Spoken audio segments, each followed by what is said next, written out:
Welcome back to Zero Compliance, the podcast that exposes the real threats shaping cybersecurity, national security, and critical infrastructure.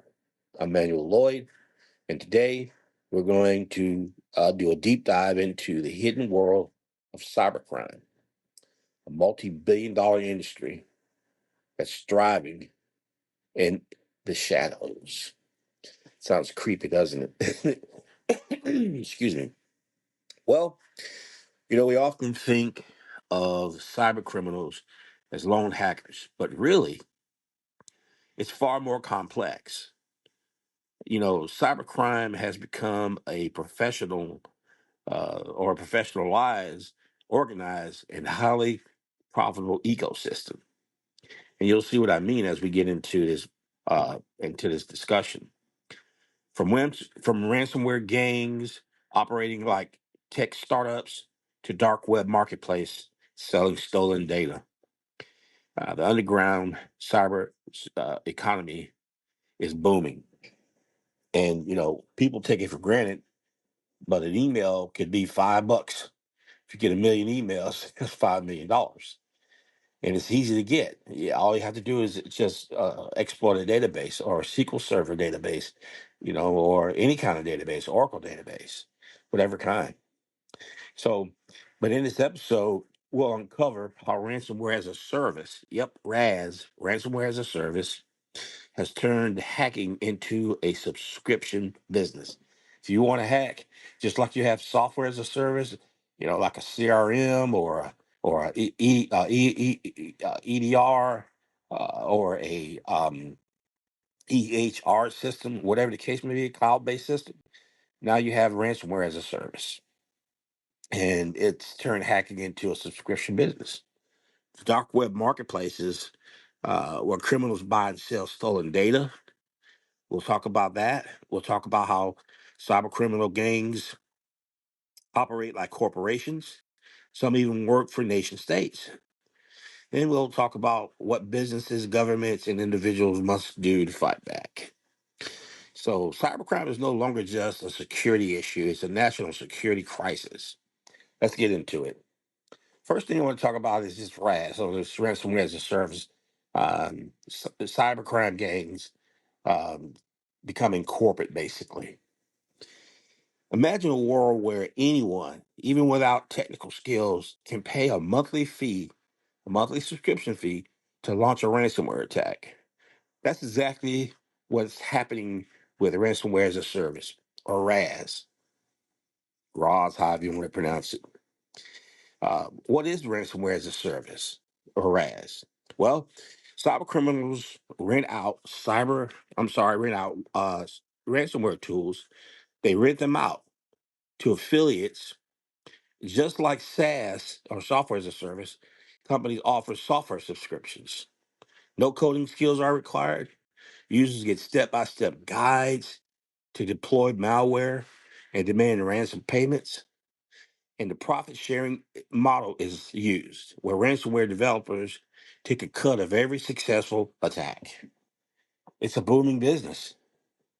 A real world example is Conti ransomware gang. Conti, Conti, the Conti ransomware gang. The Conti ransomware gang operated like a fully safe staff company, offering customer support for hackers. This is not. It shouldn't. I shouldn't laugh. It's not funny, but it's hilarious in a way. Performance bonuses for affiliates and a structured payout system. Before it was dismantled, Conti was responsible for hundreds of attacks against hospitals, corporations, and government agencies. Just imagine that. These people are being professional hackers and making it easy for anyone without any skills to do ransomware attacks to get people to pay up for the ransom. So why is this dangerous? There's a few things. It's a lower barrier to entry. Anyone with $50 to $100 can buy ransomware and launch an attack. Can you imagine that? Paying $50 or $100 a month, and then you attack a hospital and ask for $2 million or $3 million in Bitcoin. what an amazing payout. The other thing is that attacks are more frequent. More attackers means more victims, right? And I'll say the last thing is ransoms are skyrocketing. Some companies have paid millions just to regain access to their data. Now, there's an argument between paying a ransom and not paying a ransom. My thing is, if they have access to your data, if they touch it, it's dead. Period. If you don't have a business continuity plan in place or cyber resilience plan in place, then you're pretty much toast, because if they give you your data back after you pay the ransom, what's to say that that data is not corrupted? What's to say they haven't put a backdoor in that data? You have no guarantees. None. These are criminals. Why would you trust a criminal? So you have to be careful. And we'll talk a lot about cyber resilience plans and cyber resilience and what you can do to make sure that your data is clean. Um, that's one of the big things. So the takeaway, cybercrime is no longer just for hackers. Anyone with money can become an attacker. So let's move on to the dark web, where cybercrime it's cybercrime's black market, basically. So where do hackers buy their tools? Where do they buy their tools to do all of this stuff? Well, where do stolen passwords, credit card numbers, and corporation logins go? The answer is the dark web. That's where they go. So what's for sale on the dark web? There's four major things that are for sale on the dark web: stolen credit cards and bank info, sold in bulk for as little as $1 per identity. $1 for an account. That's crazy. The next thing is hack corporation accounts, login credentials for major companies, sold to the highest bidder. And those are hot items. Third thing is malware and exploit kits, pre-made hacking tools available to anyone who can pay. You pay to play. And the next thing or the last thing I'll talk about is 0-day vulnerabilities, unpatched security flaws, often selling for hundreds of thousands of dollars, because the payout for them is going to be millions and millions of dollars. So it's worth it. It's worth it. Let me give you a real world example. A company, um, well, not, I'll get to the company in a minute, but real world example is Genesis Market.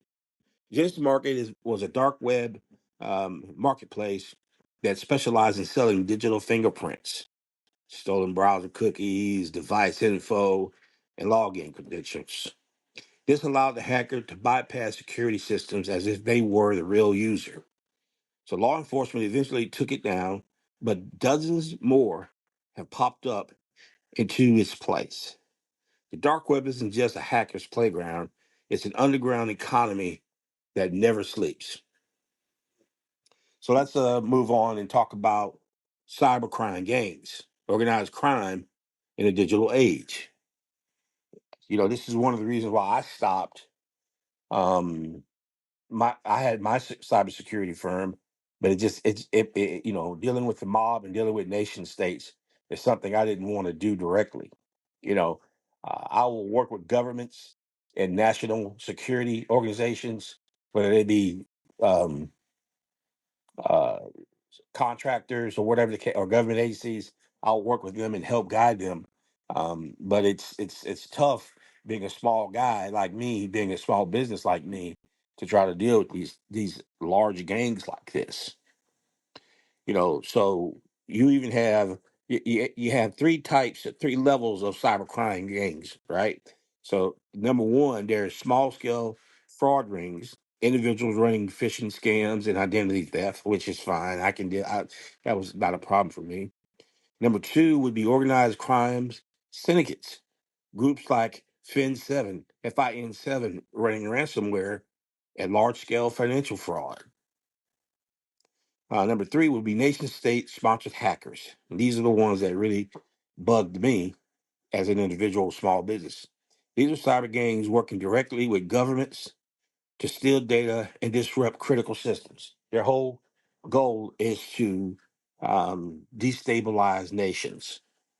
That's some serious stuff. Okay. So the link between cybercrime and nation state attacks. Let's talk about that for a little bit. So some nation states protect cyber criminals in exchange for intelligence, financial gain, or sabotage capabilities. You even have hackers that if they do something, they get the attention, they'll get hired, they'll get reached out to and get hired to work for nation states, or sometimes even our own government. For example, the Lazarus Group. It was a hacking unit tied to North Korea, still is probably.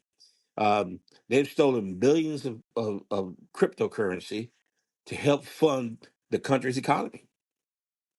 As cybercrime becomes more organized, the distinction between cyber criminal hackers and state sponsored hackers is disappearing. So let's move on to how do we fight back? How do you combat cybercrime?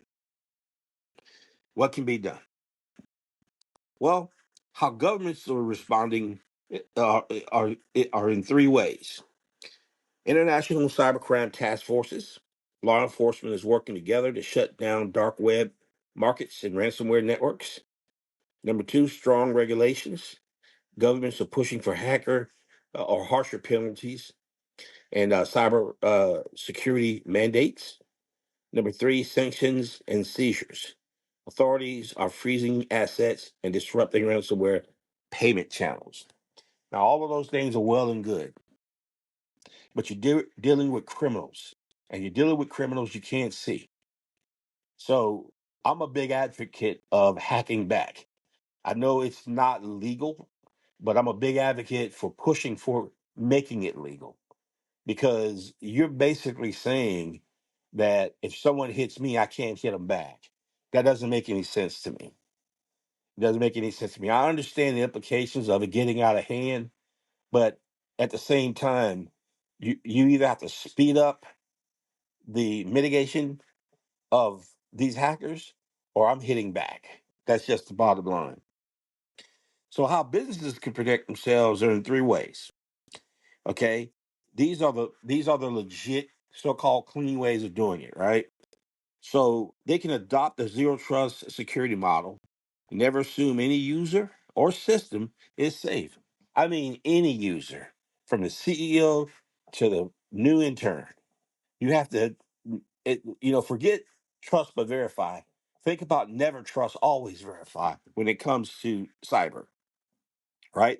So the second thing is monitor the dark web activity using like threat intelligence tools that can alert you if your data is being sold.